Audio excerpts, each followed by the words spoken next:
For more about this, we are joined by Robert Lenzner. He is the national editor of Forbes magazine. Mr. Lenzner, thank you very much for being with us. Here.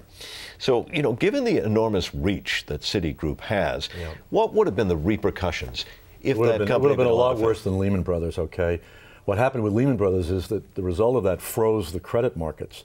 And Citigroup has relationships with every bank in the world. It has derivative contracts. It has currency contracts.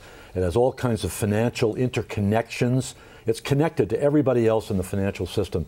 If it went down and there were questions about closing transactions and all of that, it would have been chaos. But in the bailout, in the rescue effort here, and we've seen it time and again, not just Citigroup, that I gather you believe that this has really damaged the presence financially of America overseas. Absolutely. I mean, 15 or 20 years ago, there were 5 or 6 institutions that all the rest of the world wanted to become like.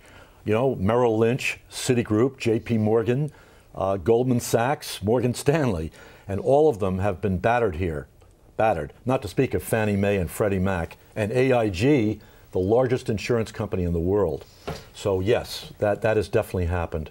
But those banks that are in trouble are not just limited to those here in the United States. No. There are other banks in other places. Tell us who may be in trouble next. Well, you have to look at it this way. The world got itself all leveraged up. It borrowed too much money.